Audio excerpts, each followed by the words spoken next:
50 times 10 to the power 3 z minus v as a function of z is equal to 0. Right, so v as a function of z is equal to minus 50 times 10 to the power 3 z. Okay, so it's a linear function, right? It's a linear function with a slope, a negative slope. Okay, then we do moment. So I mentioned about moment in the x-axis at point z is equal to 0. So where we are taking our moment is here. Okay, I'm going to highlight this in red. We are taking our moment over here. You all can see the red dot now, right? That is where we are taking our moment. Okay, so this will be equal to 50 times 10 to the power 3 z multiplied by z divided by 2.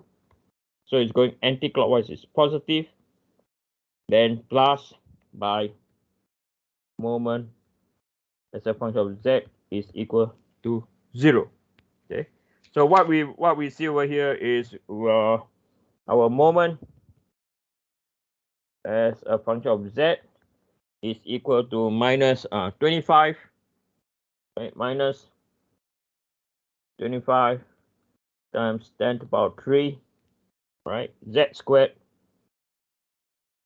So it's a second order polynomial with a set phase profile. Okay, so once you got this, that is our next function. So you write our next function. So it will be equal to minus 25 times 10 to the power minus 50.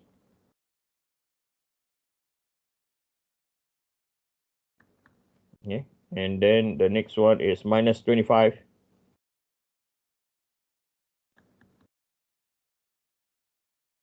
z squared. Okay, so that is our function. Okay, then the next one, then we are going to look at point B. Okay, hold on.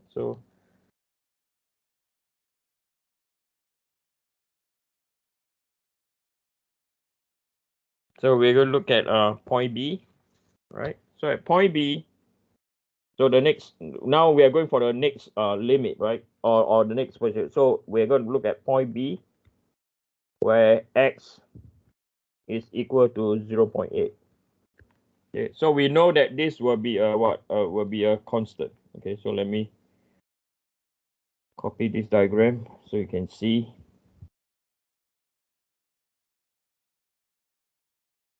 Okay, so now it's at point B. Okay, so at point B, the x-axis or the z-axis distance. Hey, Eugene, z. Come on. Right. So we now know that this is a fixed value.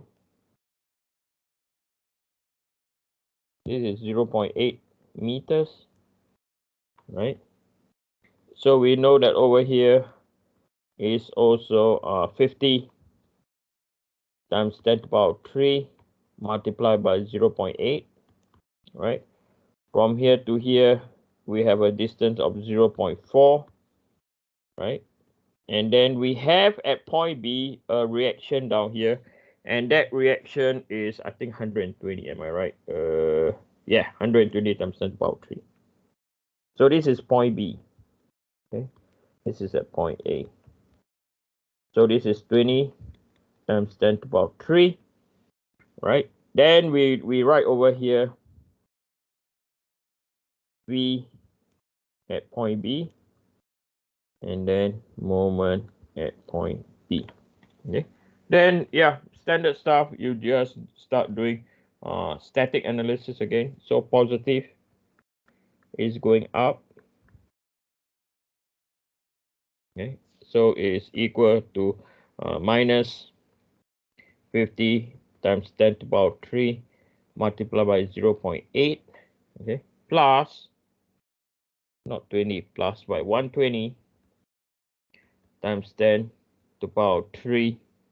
Okay, then minus V, the shear force at point B. So the shear force at point B will be equal to 50 minus 50 power 3 times 0.8 plus 120 power 3 is equal to 80 times 10 to the power 3 Newton. Okay, and then next we do summation about moment at the x-axis, along the x-axis at point B is equal to 0. So this will be equal to 50 times 10 to the power 3 multiplied by 0.8 multiplied by 0.4. The direction is positive, it's going anti-clockwise. Why going anti-clockwise? We are taking moment at point B, right? The 120 is not going to generate any moment, so ignore it. And then we have plus, plus by moment about point B is equal to 0. So moment about point B is equal to, so it's going to be a negative number, 50 power 3 times by 0.8 times by 0.4 is equal to minus 16 times 10 power 3 Newton meter. So as you can see now, right, so this is 80, right, 80 times 10 to the power 3, right, and then the next one is minus 16 times 10 to the power 3. Okay, like what I say, now all these are what? Constant, right? When it's at a fixed location, it's a constant.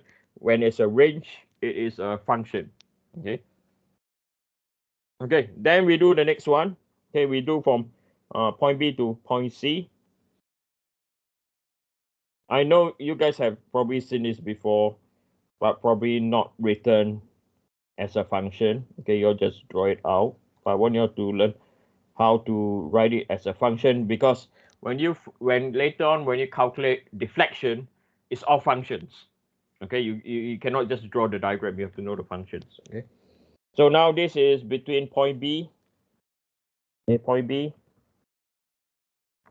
point C. So now we have 0.8, right, x, and then it's going to be 0.8 plus by 2.4 is 3.2.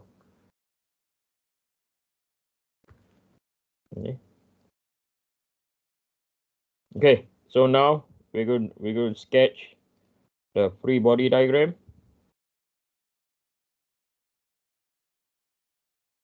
Now sketching a free body diagram, it gets more critical down here, right? So this is point A, this is our point B, and we know that there is a load over here that's 120 times 10 to the power 3, right? So now we want to find what is our V as a function of x and moment as a function of x. So we know, right, the geometric datum still is on the left hand side. So we know that this distance to this distance, let me use a different color so now you get confused.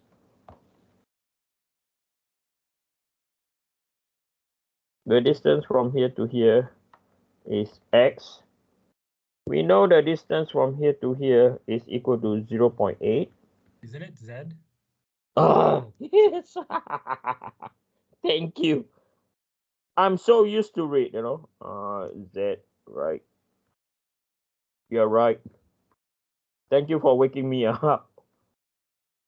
Okay, so Z. So this is equal to Z over here. So the distance from here to here is Z minus 0.8. Okay, right? So that is to consider the reaction load of the 120. Then you have an equivalent load, which is 50 times 10 to the power 3, and this is Z, right? And then the distance from here to here is Z over 2. Okay, so sorting out the distance first is really, really important to help you to prevent making too many mistakes. Okay, so again, do static analysis. Summation of forces in the y direction is equal to 0. So you have 120 times 10 to the power 3. Then you have minus 50 times 10 to the power 3 z, right? Minus v as a function of z. Okay.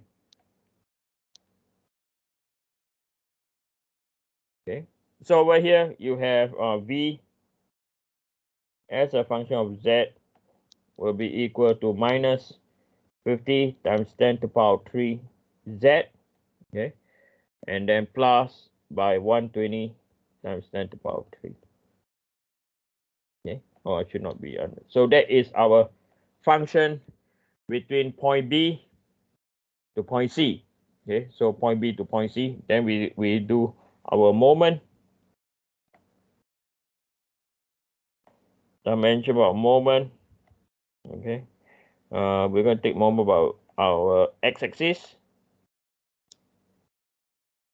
and it's going to go up to a function at the function z distance, so it's equal to 0. So again, we are taking our moment at the red dot, okay. So we have, so the 120 is going in a clockwise direction, so minus 120 times 10 to the power 3, right? Then you have z minus 0.8. Okay, so there's a distance. Let me check that's correct. Okay, then after that is plus 50 times 10 to the power 3 z multiplied by z divided by 2, right? Then plus by m as a function of z is equal to 0. Okay, so we rearrange the equation. So m as a function of z is equal to minus 25 times 10 to the power 3 z squared plus by 120 times 10 to the power 3 z minus 0.8. Okay, so this will be equal to minus 25 times 10 to the power 3 z squared plus by 120 times 10 to the power 3 z, and then minus, okay, 120 power 3 times 0.8, 96 times 10 to the power 3. Okay, so that is our function. Okay, so you can see that the shear force equation is still a linear equation, right, with a gradient, whereas the moment about z is a second order polynomial equation, right, and it's a set phase looking one. So that is your bending moment equation. Let me check something. Hold on, guys. Times by 25 power 3. So minus.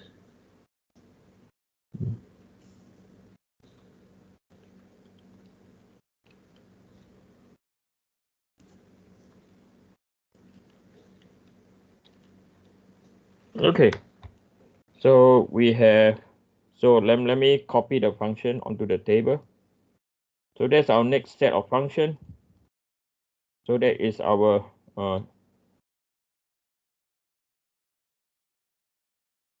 shear force, and then we have our bending moment.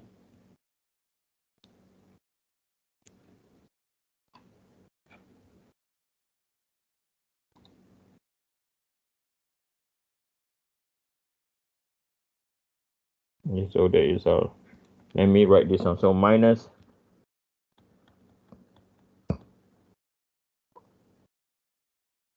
z squared